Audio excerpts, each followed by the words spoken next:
Welcome, everyone, to your July to December power guide so you can ignite your success for the new year. We had done the first half of the year 2 weeks ago. You can check the link to that in the description below. And then tonight, we're going to go through July to December. Exciting, yes?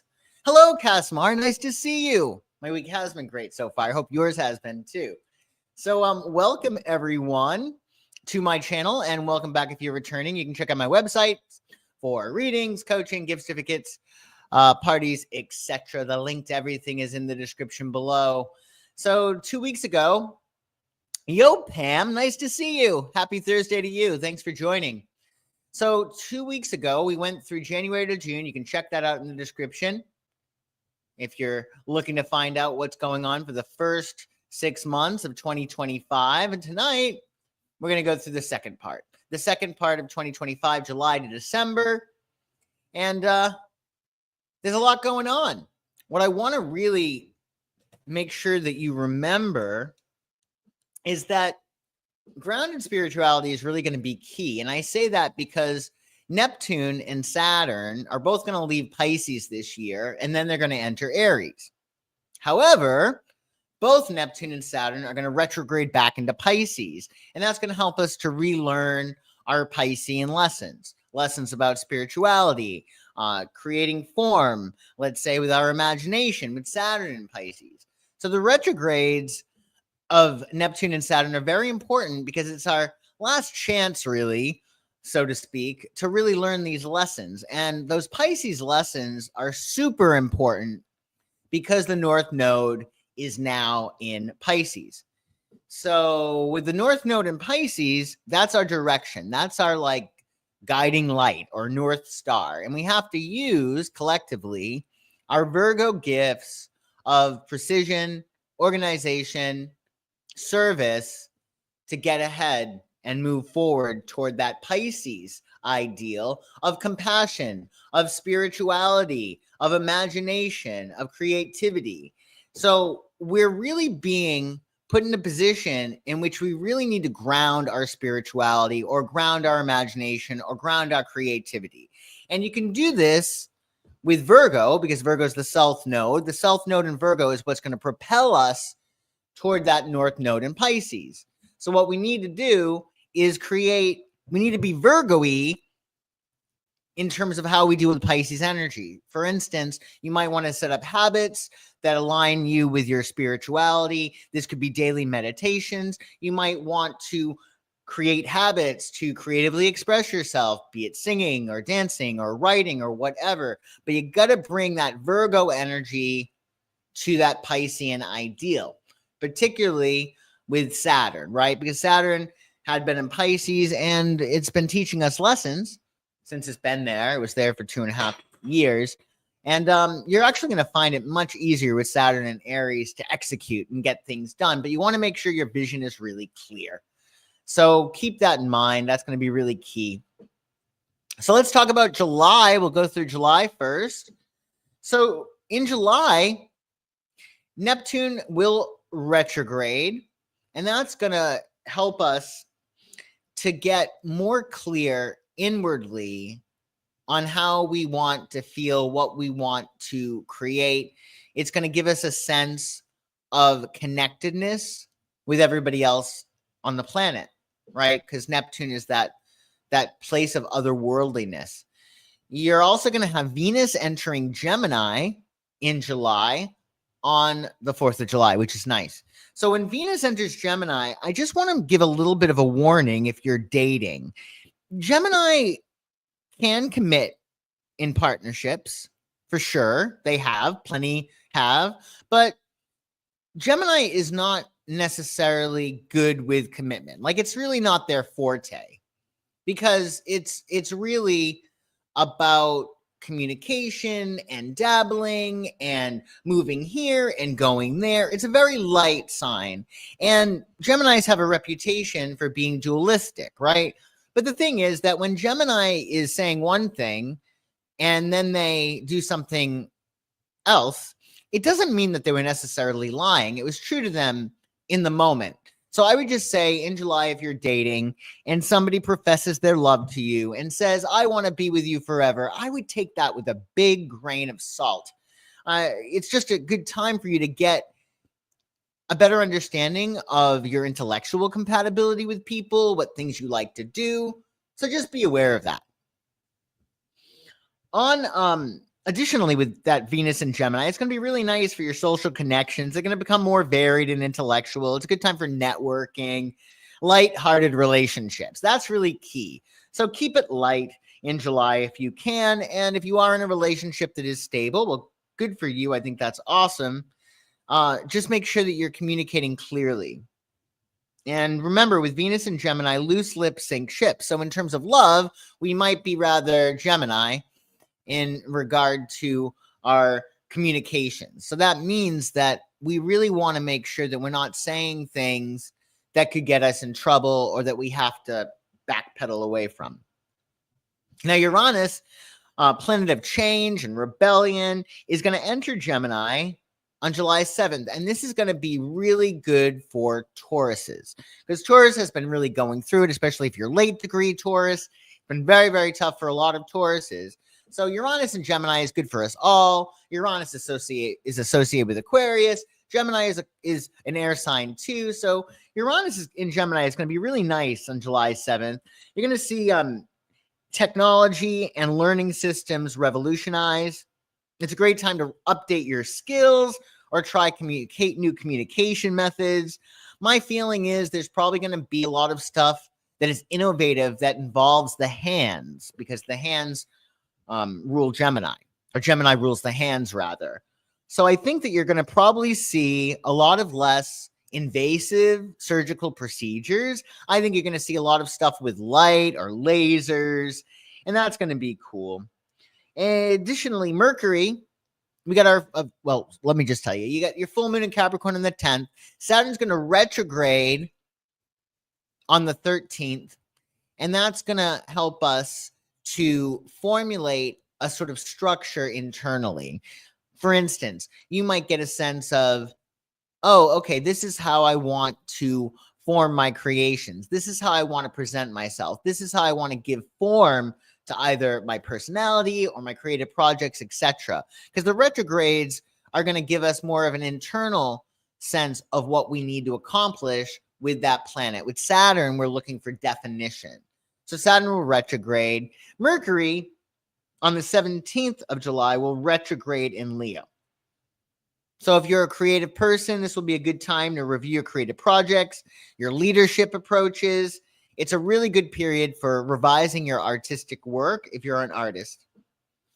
Now we have the sun entering Leo on the 22nd of July. That's going to be a bright energy, much more optimistic in a lot of ways than the Cancerian sun that we'll have before this.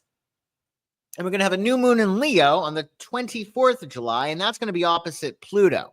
So we're probably going to be going through some deep transformations under that Leo moon in July, on July 24th. Deep transformations in your relationships, especially your creative expression. And it's going to be perfect for powerful artistic or leadership initiatives. So you want to manage your power and especially reflect during that period of how you are a leader. How are you generous? How are you an authority, right? You really want to tap into that Leo energy and really allow yourself to shine. So in a nutshell, for your July 2025, you got Venus entering Gemini. That's going to be nice. Keep things light. I think if you're dating, you need to keep things light and definitely don't take things at face value because people can change their mind in terms of love and money when Venus is in Gemini. Uranus is going to be entering Gemini. This is going to be great. It's going to be new technology, even more so. I mean, AI is going, through the roof with Pluto now in Aquarius. And we'll have to talk more about that later on, of the problems and as well as the benefits that are associated with AI. In July, Mercury will retrograde in Leo, July 17th, and we get a new moon in Leo opposite Pluto on July 24th. So expect a lot of transformation in July. Now in August, well, on the 9th, we have our full moon in Aquarius, and that's going to be really shedding a light on what it is that you are manifesting this January 2025 under that new moon, because we have a new moon in Aquarius on January 29th. We're going to be talking about that next week if you're catching this live, or around the 16th of Jan. And the intentions that you set on January 29th for that new moon, you're going to see the fulfillment of them, God willing, by the 9th of August. So think 6 months ahead. Where do you want to be on that 9th of August? What do you want to have accomplished? What do you want to have manifested? Mercury's going to station direct on August 11th, which is nice. That's going to help us to make more plans for the remainder of your summer. I actually think that Mercury retrograde in the summertime is actually a good thing, because we're wanting to take it down a notch, and we want to be able to do things that are fun, right? And fun is the name of the game, especially with that Leo energy. On the 22nd of August, you're going to have the sun and new moon entering Virgo. So this is going to be a big deal. It's going to give us a fresh start in health and work routines. It's going to be a very good time for you to begin new organizational systems. That new moon in Virgo, however, will square Uranus in the early degrees of Virgo. So if you have any planets or points in the mutable signs, i.e. Pisces, Virgo, Sagittarius, Gemini, early degrees of those, you're going to feel this. There's going to be probably some big change that happens with that square to Uranus. And I think for all of us, it's really going to be about how we can individuate and separate ourselves from the herd. So in August, even though we're going to have that new moon in Virgo, which is somewhat persnickety and conservative, because it's squaring Uranus, you want to be unique as much as possible. The Mercury retrograde post-shadow period will end on the 25th. That's going to make things even easier communication-wise. On the 28th of August, you'll have Uranus sextiling Neptune. This is going to be really good. This is about things happening and things changing, perhaps that you have envisioned before or that you've been dreaming about. So that's a really sweet aspect. So keep that in mind. You might want to mark that down. That week of August, it'll be the week of August 24th. It's exact on the 28th of August, Uranus sextiling Neptune.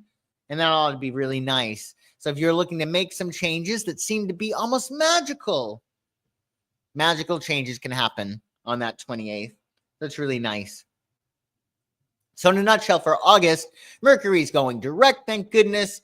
You got your new moon in Virgo on the 22nd. It's squaring Uranus, so let your freak flag fly. If you have planets or points in the early degrees of the mutable signs, well, you're probably going to need to steady yourself because there's probably going to be some changes. You have Venus opposite Pluto on August 27th, and that's going to help really transform us in a lot of ways. It's going to be a good time to have conversations about power dynamics, and it's also a really nice, empowered social energy. It's going to be very, very social. In September 2025, Saturn is going to retrograde back into Pisces. Now, that's a big deal, right? Because it's going to be entering Aries, and this is our last hurrah for the time being. We'll go into Pisces again, but it will take a bit. The Saturn spends 2.5 years in every single sign, each sign. So we get some time before it reaches Pisces again. So while it enters Pisces again, you want to think about how are you being responsible for your spirituality? What does your spirituality look like on your calendar? What are you doing? If you're a creative person, what are you manifesting? What form are you giving to your creations, right? And your imagination. So are you really mastering that Saturn in Pisces by visualizing what you want and then executing it?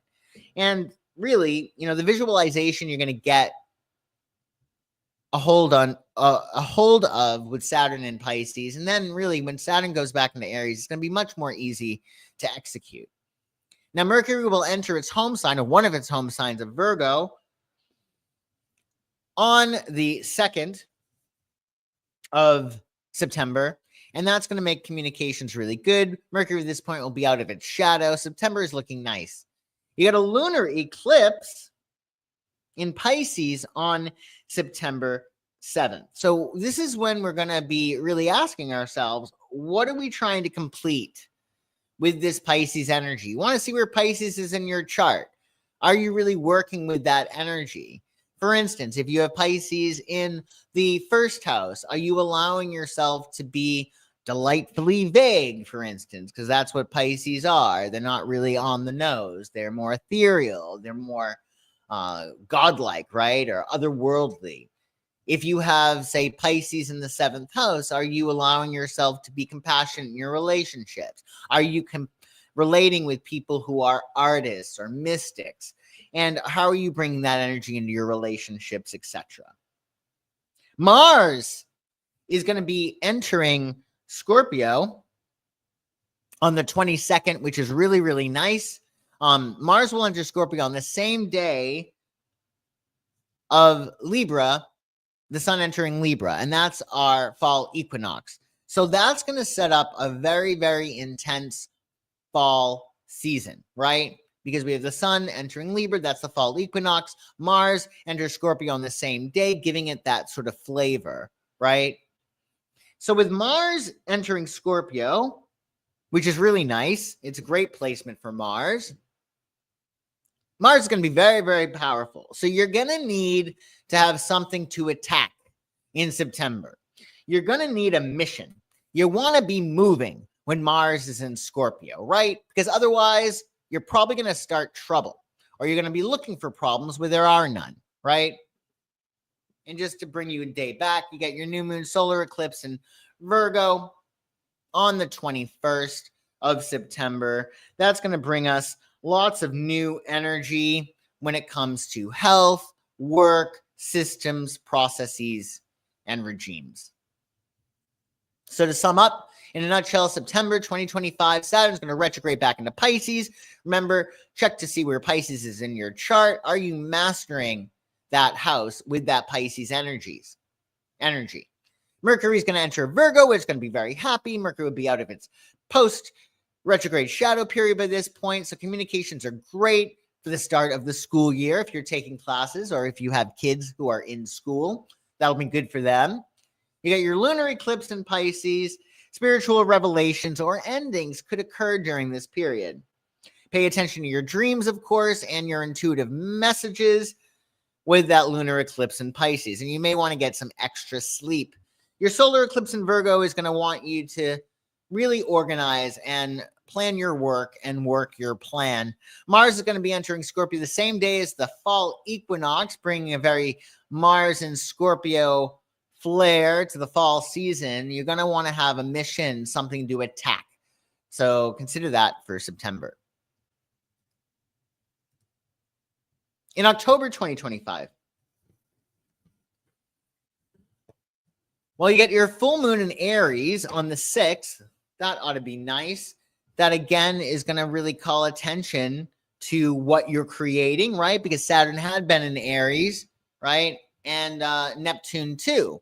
So we're really working with that Aries energy. You want to find out where Aries is in your chart. See if how you're doing in that area. Are you visualizing well what you want to create? Are you executing what you want? Are you giving form to your most authentic self? Are you allowing yourself to give form to your passion, to your fiery energy, and really your self-assertion, right? You want to make sure that you're asserting yourself as much as possible. If we learn nothing from the North Node in Aries and the South Node in Libra that we had for 18 months, it's really all about how can we be assertive while also being diplomatic. And that's really going to be key. That might come up for you on your October 6th full moon.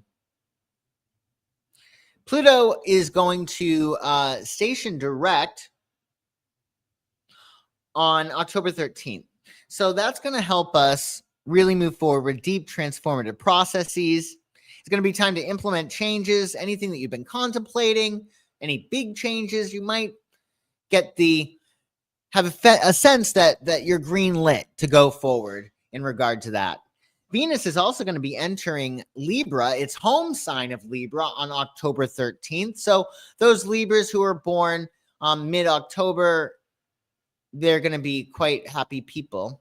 It's not that the other Libras won't be, but it's going to be a good time for all Libras, particularly if your birthday is around the 13th of October. You get your new moon in Libra on the 21st of October. That's going to be a new beginning for you in terms of your relationships and partnerships, a fresh start. It's a perfect time for finding balance and making agreements. Mercury retrograde's pre-shadow period will begin on the 21st of October as well. So this is going to be your time to start slowing things down, right? Slowing things down, wrapping up projects, anything that you need to start, you want to do it prior to that retrograde pre-shadow period. I.e., if you're looking to get in a relationship, start your search. If you're looking to find a new job, start your search. If you're looking to do anything new, new hobbies, stuff like that, make sure you're doing it prior to the 21st this fall season. Now, the 22nd, the sun will be entering Scorpio. That ought to be nice, right? The sun will be entering Scorpio, and that's going to help us to really let go of anything that is not us. There's the theory that if we're carrying baggage, if we're feeling like things are heavy, that's not us. We've inherited that baggage. So it's a very transformative time. Now, during that time, right on that day, Neptune is going to retrograde back into Pisces. This is going to be the last time for quite some time, like 78 years. Oh, no, sorry, that's Uranus. Yeah, Pisces, it's even longer with Neptune because Neptune spends like 14 years in every single sign. So with that Neptune retrograding back into Pisces, this is our last hurrah with that energy of Neptune and Pisces. So it's really about getting very, very deep in terms of your spirituality, really feeling like you're at one with God, right? And that you are connected to everyone. You're connected on levels that you can't even imagine. So that Neptune and Pisces is really a gift for us. It's going to help us to really connect with the collective very deeply. And it's going to be a time with that retrograde back into Pisces to really integrate your spiritual beliefs. Like, what have you learned? Mars will trine Jupiter on the 28th of October. That's really nice. You might want to put that in your calendar. It's a really good day for you to make major strides. You get the passion and the activity of Mars harmoniously making an aspect with Jupiter, and that's going to help us to really expand and grow. So if you have to do anything really, really big, or if you want to really make some major strides, that day is really good for it, especially because Mercury won't be retrograde yet. Sure, it'll be in its pre-shadow period, but you still got a little bit of time to make your major move. So keep that in mind. So October in a nutshell, Pluto will station direct. That's going to help us spearhead our deep transformations. You're going to be able to implement any major changes. If you've been looking to make some big changes in your life, you're going to be able to do that when Pluto stations direct. You got a beautiful new moon in Libra, fresh start in relationships on October 21st. Neptune retrograde back into Pisces. Our final spiritual lessons will emerge. Integrate your spiritual insights. Remember, are you visualizing? Remember, your imagination is life's coming attraction. So don't think about things that you don't want to have happen. You want to focus on what you want, not what you don't. And November. So when we hit November, on the 5th, we got our full moon in Taurus. I think this should be a nice energy for Taurus people especially. And it's going to bring really Taurus matters to a head. How are you feeling nice and grounded? And really, how are you really tapping into the power and magic of the physical world. How are you utilizing your body for your manifestations? How are you taking care of your body? What is your diet like? Not just your diet in terms of food, but the magazines you read or the shows you watch. Taurus wants a really balanced diet, right? It wants things to be nice and tidy and stable and also sensual. So this will be a good time for you to relate with your body in a better way. Now, Uranus is going to retrograde back into Taurus. And it's then going to go out of Taurus after April 25th, 2026. Then Uranus will be in Gemini for a while, and it won't return. Uranus will not return to Taurus for another 78 years. Who knows? You might be around. I might be around. You never know. The technology, right? In fact, what will probably happen is that with AI, all the stuff that we know, we'll probably have chips at some point that will be able to download information that we have, and we'll probably be able to live forever in a manner of speaking with all the knowledge that we have. I mean, over the next 20 years, goodness knows what's going to happen with AI. But with Uranus going back into Taurus for its last hurrah, so to speak, until 2026, it's going to enter Gemini. What we're really learning with Uranus and Taurus is how to be really grounded in the middle of real big change. Uranus is all about change and upending the old order. And Taurus does not like that. Taurus likes its status quo. But remember, you're the eye of the storm. So with Uranus retrograding back into Taurus, we're being forced to really be grounded, irrespective of what's going on around us. And key to being grounded and unobstructed by currents is connecting to the earth, and you do that via your body.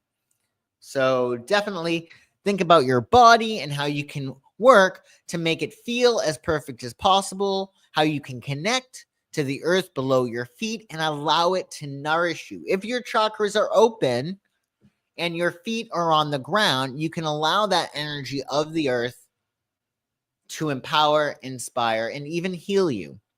So keep that in mind.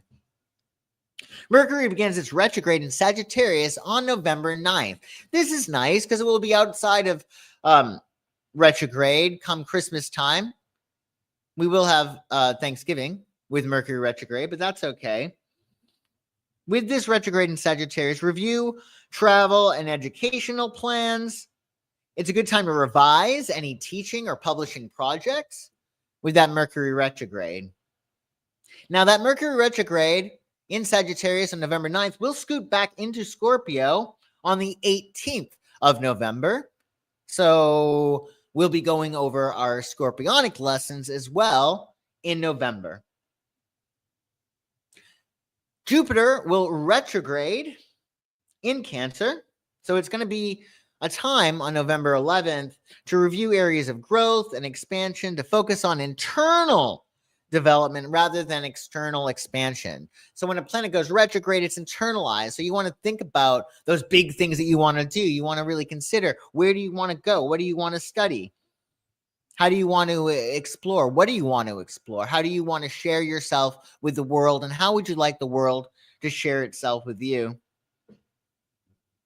Now, on the 20th, you got the new moon in Scorpio, November 20th.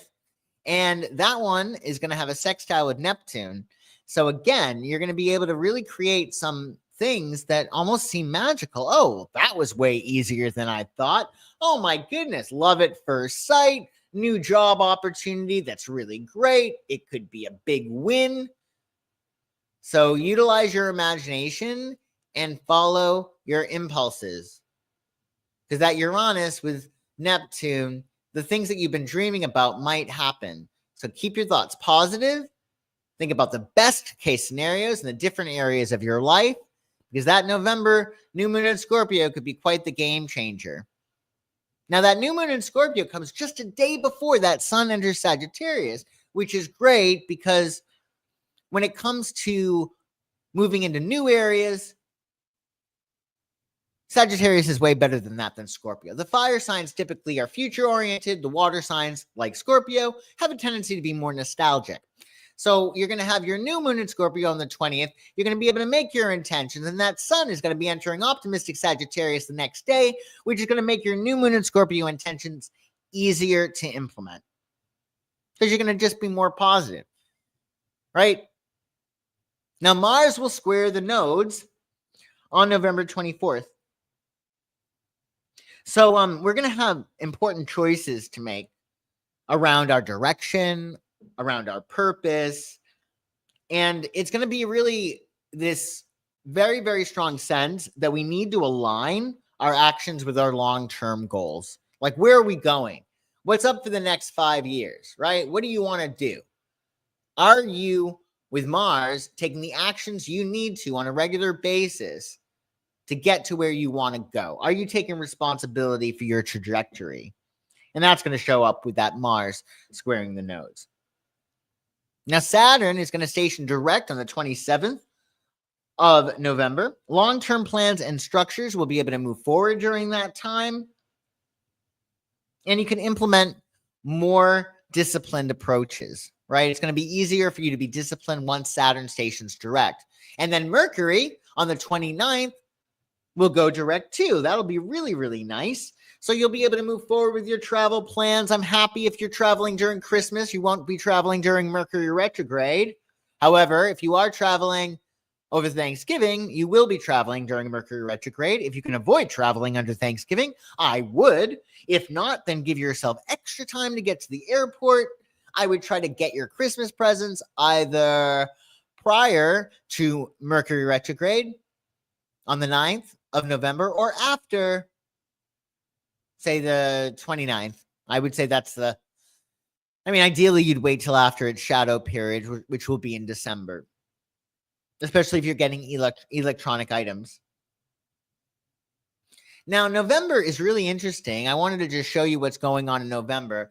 Remember at the beginning how I told you how we really need to work on our water energy. How are we flowing our energy? How are we being responsible with our emotions and our spirituality? Well, I said that because Neptune and Saturn are both going to be retrograding back into Pisces. Neptune and Saturn entered Aries, or will be entering Aries, right? So with these retrogrades, we're going to have this last hurrah, so to speak, to really work with these Pisces energies. So you see Neptune here at 29 degrees next to Saturn at 25. And you see over here, you got a big triangle in the middle of this. This is a grand water trine, and it's involving both Neptune and Saturn, Jupiter in Cancer at 25 degrees over here, and the Sun in Scorpio at 24.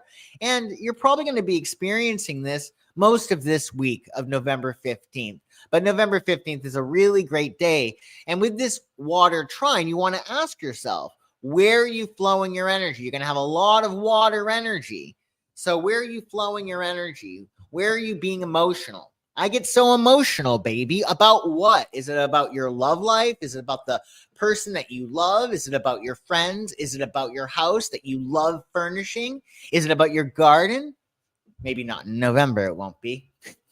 Who knows? Maybe you could garden in November. But you want to make sure that you're really utilizing this watery energy. Where are you flowing your energy? Water is very powerful. We underestimate water, but it's just as powerful as the other three elements. So think about where you need to be emotional, or where you want to be emotional. Where do you want to flow your emotional energy? Where is your spirituality going? Are you aligned with a belief system that supports you?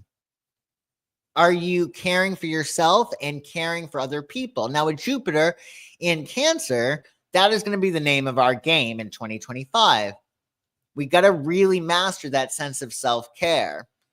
And with that Sun in Scorpio, what do you need to let go of in order to go to that next level of self-care, or that next level of caring for the other people in your life, or that next level of spirituality and creativity?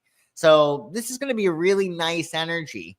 And you'll have it for more than the 15th. I would give it a few days on both sides, but that's going to be really, really nice. So think about where you want to be flowing your emotional energy. So to sum up for November, What's that? Oh, I know, right? It does sound awesome. Hello, sunflowers. Nice to see you. Thanks so much for joining. So to sum up November, Uranus is going to move back into Taurus. Now, again, this is going to be important. Can we be that eye of the hurricane? Can we be really grounded in our bodies? Taurus wants two things, stability and sensuality. Can you be stable and can you feel good in your body amidst change, right? During times of change and transition and upheaval, can you be that eye of the storm, right? That's what it's teaching us. Mercury's going to retrograde on November 9th. So be wary of travel plans around Thanksgiving, and you should be in the clear for Christmas. Jupiter's going to station retrograde. That's going to give us a sense of, okay, well, where do we want to go? How do we want to expand? How do we want to grow? It's going to be more of that internalized sense. You got that new moon in Scorpio opposite Uranus, so that a lot of change is going to be in the air on that new moon, November 20th. Remember, the day after that new moon, you get the sun entering Sagittarius, so it's going to be easier for you to implement your plans. And this would be a great time, your new moon in Scorpio opposite Uranus, to make intentions for 2026. Mars is going to square the nodes on November 24th. That's going to really shake things up. So if you've been dilly-dallying about things, you're going to probably get a big kick in the ass, right? With Mars squaring the nodes, especially if you have big planets or points in the mutable signs. Because that Mars is in Sagittarius and it's squaring the nodes. So you'll also have Saturn stationing direct on November 27th. That's going to help us create better structures. And then Mercury will station direct on the 29th. And we're going to have a Mercury retrograde free December, which will be nice.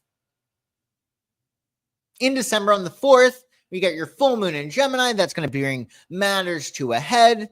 If you made intentions for your new moon in Gemini, which we'll have in May or June,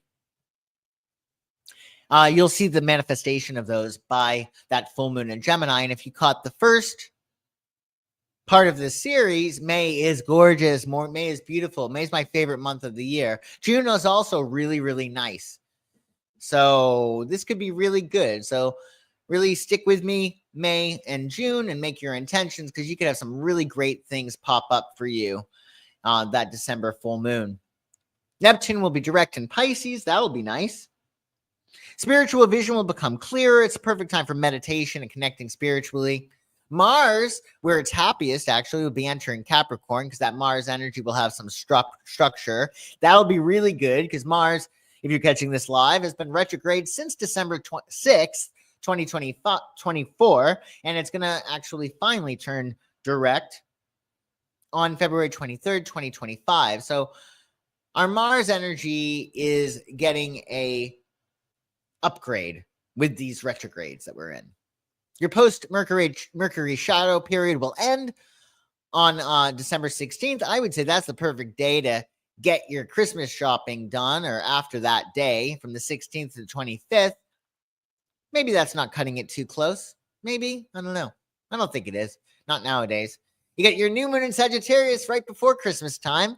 That's going to be really nice. That new energy in Sagittarius is going to bring a nice Sagittarius vibe to Christmas time. Even though the sun will be in Capricorn, we'll still be under that Sagittarius energy. Now, that Sagittarius new moon that you have, that's going to be good for a fresh start in higher learning, maybe long distance matters. You might want to plan a trip. It's a really good time for setting educational or travel goals. So to sum up December, Neptune's going to station direct.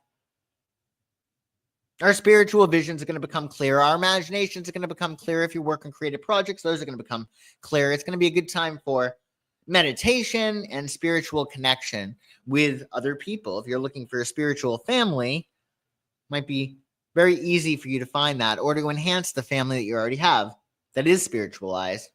Your new moon in Sagittarius on December 19th is really nice. Fresh start in higher learning. Excellent time for educational or travel goals. So there you have it, folks. We did it. Does anybody have any questions or anything that you want to talk about this year before I leave you? Also, you can check out the Substack for this. I have an article. It's linked in the description below that details what we spoke about as well. So you can check that out too. And you can also check out, of course, the first part of the year, and that's linked below as well, the video we did for that. So if you have no questions, well, if you think about questions, you can always put them in the comments and I'll be happy to answer them. Definitely check out my website, psychicsun.com, if there's anything I can do for you. Thanks so much, Casmar, Pam, and Sunflowers for joining me today. It's always great to see you. I will see you tomorrow for This Week Astrology at 1 p.m. Eastern. And it's going to be a great episode because the week that we have coming up, the sun will be entering Aquarius. So if things have been a little bit heavy, well, they're going to get lighter. They're going to get lighter, but they're going to be very transformative because that sun in Aquarius next week will conjunct Pluto. So stay tuned for This Week Astrology tomorrow, and we'll talk all about that. You like reading the Substack? Oh, I'm glad. Yeah, subscribe to my Substack, everyone. It's free, and I have two, This Week Astrology as well as the Joshua the Psychic Substack. So subscribe to those if you're so inclined, and everybody take super good care, and I'll see you soon. Bye-bye.